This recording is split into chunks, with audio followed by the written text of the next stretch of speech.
Anak-anak, mari kita lanjutkan pelajaran bahasa Indonesia pada kali ini.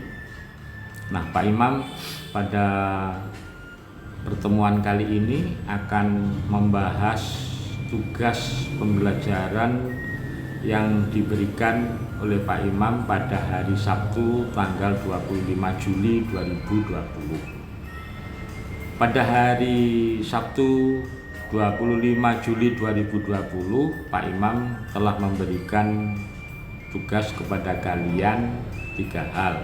Yang pertama adalah mencari pokok pikiran bacaan tumbuhan sumber kehidupan. Ya, bacaan itu terdiri dari 5 paragraf. Karena terdiri dari 5 paragraf, maka berapa pokok pikirannya anak-anak? Ya, berapa? Ya, betul. Pokok pikirannya juga berjumlah 5. Kemudian tugas yang kedua adalah Pak Imam memberikan tugas yaitu membuat sinopsis. Sinopsis tentang bacaan tumbuhan sumber kehidupan. Yang ketiga adalah mempresentasikan resume yang telah kamu tulis itu tadi secara lisan dengan menggunakan bahasa Indonesia yang baik dan benar. Nah, pada hari ini Sabtu tanggal 1 Agustus 2020 Pak Imam ingin membahas tugas yang telah diberikan Pak Imam minggu yang lalu. Nah, anak-anak perhatikan bacaan yang pertama. Coba kamu buka bukumu masing-masing, siapkan catatannya, dan simak buku paketnya. Judulnya adalah Tumbuhan Sumber Kehidupan. Mengapa bacaan itu diberi judul seperti itu? Karena secara keseluruhan bacaan itu menjelaskan tentang pentingnya tumbuhan bagi kehidupan. Nah, bacaan itu terdiri dari 5 paragraf atau 5 alinea. Karena terdiri dari 5 paragraf atau 5 alinea, maka pokok pikirannya juga berjumlah 5. Jadi setiap paragraf mengandung 1 pokok pikiran. Kalau ada 5 paragraf, maka ada 5 pokok pikiran. Nah, kalau misalnya kalian baca paragraf yang pertama, Indonesia adalah negara kepulauan yang terletak di garis khatulistiwa. Indonesia memiliki dataran tinggi, dataran rendah, dan perairan. Nah, kalau misalnya kita lihat, kita cermati alinea tersebut, maka inti masalah yang dibicarakan adalah apa? Inti masalah yang dibicarakan adalah bahwa Indonesia adalah negara kepulauan yang terletak di garis khatulistiwa dan mempunyai dataran tinggi dan rendah. Itu pokok pikiran yang pertama. Jadi pokok pikirannya terletak di awal paragraf. Karena di awal paragraf, maka masih ingat termasuk jenis paragraf apa itu? Yaitu paragraf deduktif. Karena pokok pikirannya terletak di awal paragraf. Jadi coba kamu koreksi sekarang. Kamu koreksi semuanya. Pokok pikirannya paragraf pertama adalah Indonesia terletak di garis khatulistiwa dan mempunyai dataran tinggi dan dataran rendah. Kita lanjutkan pokok pikiran yang kedua, yaitu paragraf yang kedua, dimulai dari dataran rendah adalah dataran yang memiliki ketinggian 0 sampai 200 meter di atas permukaan laut. Hampir semua ibu kota provinsi di Indonesia terletak di dataran rendah. Tumbuhan di dataran rendah adalah padi, palawija, dan tebu. Nah, Pertanyaannya adalah apa pokok pikiran paragraf kedua itu? Pokok pikiran paragraf kedua yaitu apa? Pengertian dataran rendah. Ya, pintar. Nah, di situ dijelaskan bahwa pengertian dataran rendah adalah dataran yang memiliki ketinggian 0 sampai 200 meter di atas permukaan laut. Itu yang disebut pokok pikiran paragraf kedua. Jadi pokok pikiran paragraf kedua adalah dataran rendah adalah daratan yang memiliki ketinggian 0 sampai 200 meter di atas permukaan laut. Kita lanjutkan, masih di letaknya ada di awal paragraf. Ya. Karena di awal paragraf maka itu disebut paragraf deduktif. Sama dengan paragraf pertama. Ini jenisnya adalah paragraf deduktif. Paragraf ketiga coba perhatikan. Wilayah pantai, lihat bacaannya, kamu simak. Wilayah pantai termasuk dataran rendah. Indonesia memiliki banyak pantai karena negara kita terdiri atas ribuan pulau. Tumbuhan di wilayah pantai adalah kelapa, bakau, dan ganggang. Apa pokok pikirannya? Pokok pikirannya adalah wilayah pantai termasuk dataran rendah. Ini pokok pikirannya. Karena pokok pikirannya letaknya di awal, maka paragraf ketiga juga disebut paragraf deduktif. Nah, itu masih disebut paragraf deduktif karena pokok pikirannya ada di awal paragraf. Kita lanjutkan, yaitu pokok pikiran paragraf yang keempat. Di bacaanmu tertera begini paragraf keempat itu. Dataran tinggi adalah daratan luas dengan ketinggian lebih dari 200 meter di atas permukaan laut. Beberapa dataran tinggi di Indonesia adalah dataran tinggi Dieng yang ada di Jawa Tengah, kemudian dataran tinggi Alas yang ada di Aceh, dan dataran tinggi Bone yang terletak di Sulawesi Selatan. Dan jenis tumbuhan di dataran tinggi adalah teh, kopi, cengkeh, buah-buahan, dan sayur-sayuran. Coba kamu cermati pokok pikiran apa yang terkandung di dalam paragraf keempat ini. Pokok pikiran yang terkandung di paragraf keempat ini yakni secara inti menjelaskan tentang pengertian dataran tinggi. Nah, dataran tinggi di situ dijelaskan bahwa dataran tinggi adalah dataran yang ketinggiannya lebih dari 200 meter di atas permukaan laut. Jadi, letak pokok pikirannya, ya, kalimat utamanya ada di awal paragraf. Karena letaknya di awal paragraf, ini juga masih disebut paragraf deduktif. Ya, nah itu. Jadi pokok pikiran paragraf yang keempat adalah dataran tinggi adalah daratan luas dengan ketinggian lebih dari 200 meter di atas permukaan laut. Sekarang kita menginjak pokok bahasan yang terakhir, yaitu paragraf yang terakhir, yaitu paragraf kelima atau alinea yang kelima. Dapatkah kamu menemukan jenis tumbuhan lain yang terdapat di dataran tinggi dan dataran rendah? Tanda tanya itu, ya. Itu merupakan sebuah pertanyaan. Jadi karena ini adalah sifatnya pertanyaan, maka paragraf kelima ini adalah intinya adalah pertanyaan tentang jenis-jenis tumbuhan yang dapat hidup di dataran tinggi dan dataran rendah. Jadi karena ini sifatnya itu menyebar ya, maka ini disebut paragraf deskriptif. Jadi pertanyaan tentang jenis tumbuhan yang bisa hidup di dataran tinggi dan dataran rendah. Ini termasuk paragraf deskriptif. Nah, ini perlu dikritisi anak-anak. Yang namanya paragraf itu tidak boleh satu kalimat. Nah, paragraf kelima itu hanya satu kalimat. Jadi ini adalah bukan paragraf yang bagus.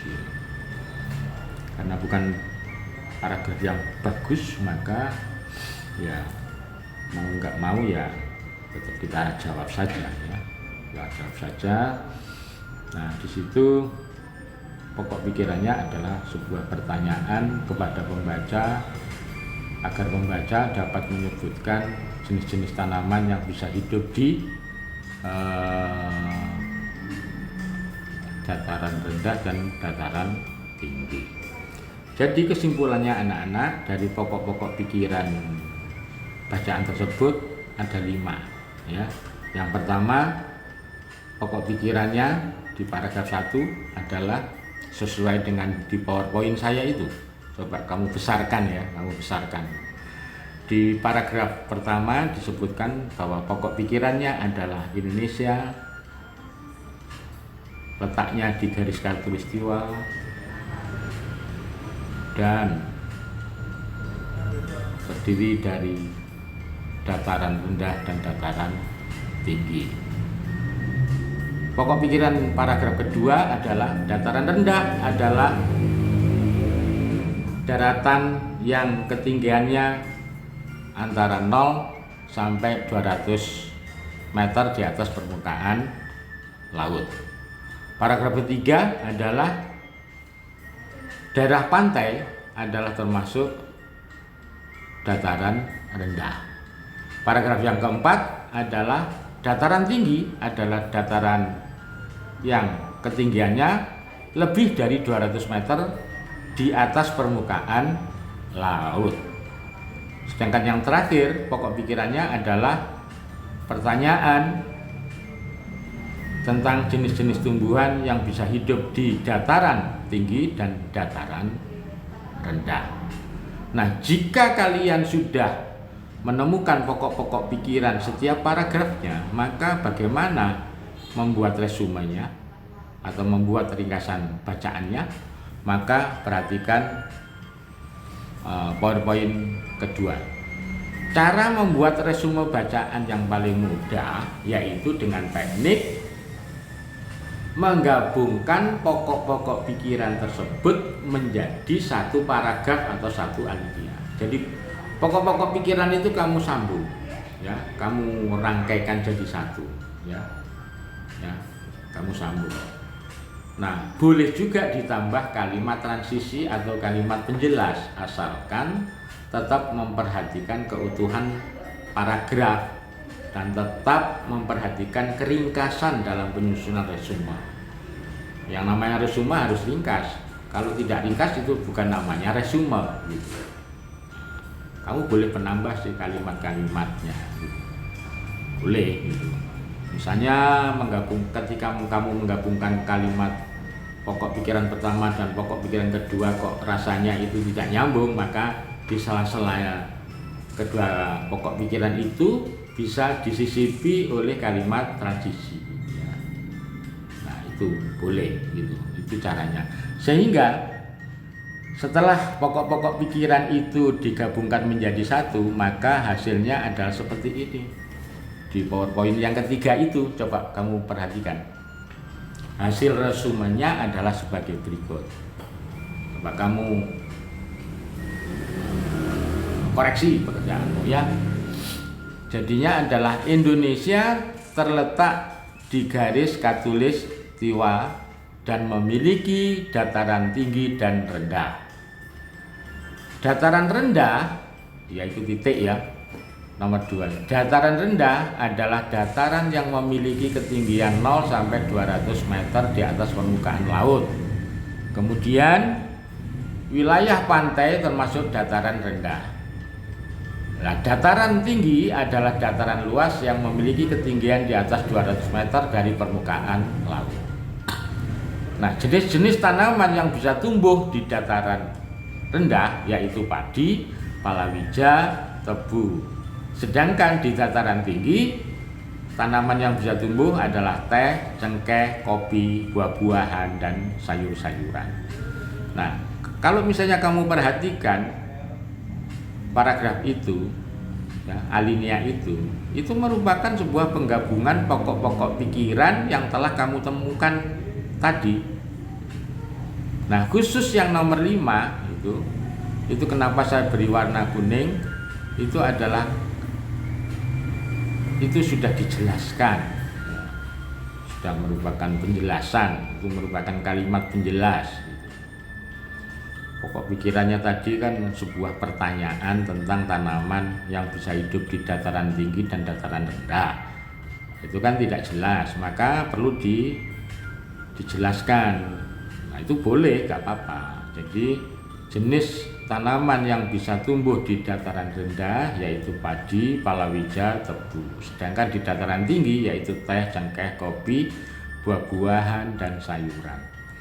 Jadi itu hasil resumenya anak-anak. Coba kamu periksa pekerjaanmu, kamu lihat kembali pekerjaanmu, resumenya apakah sudah mendekati benar atau masih kurang atau masih terlalu panjang gitu. Kalau terlalu panjang itu ya berarti ya bukan namanya resume, itu bukan namanya ringkasan, ya, menyalin namanya, ya gitu.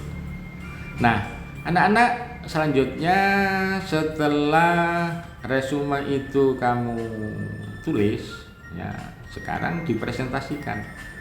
Nah, bagaimana resume itu, nah setelah resume itu disusun baru kalian presentasikan dengan memperhatikan. Jadi ketika mempresentasikan itu ada hal-hal yang perlu diperhatikan. Apa saja? Yang pertama, teknik vokal yang menarik. Volumenya suara harus terdengar, itu yang pertama. Yang termasuk teknik vokal itu adalah volume suara. Volume suara harus terdengar, jangan pelan, nanti tidak terdengar. Kemudian intonasinya harus bagus, harus tepat. Kalau kalimat berita ya dibaca bagaimana lagu kalimat berita. Kalau kalimat tanya ya dibaca bagaimana seharusnya membaca kalimat tanya gitu. Lafalnya harus jelas. Lafal itu artikulasi. Kalau u ya u, a ya a, i ya i, itu harus jelas. O ya o, ya itu. Kemudian tempo harus menarik, itu termasuk teknik vokal. Kemudian yang kedua yang harus diperhatikan adalah gerak harus tepat. Gerak itu meliputi apa? Ekspresi wajah. Ekspresi wajah ya harus mendukung. Kemudian gerakan tangan itu harus tepat, tidak boleh berlebihan. Kalau terlalu berlebihan namanya overacting. Tuh. Kemudian penampilan harus bagus, itu yang nomor 3. Nah, apa yang dimaksud dengan penampilan harus bagus? Ya penampilan termasuk penguasaan panggung, kreativitas ketika presentasi, itu termasuk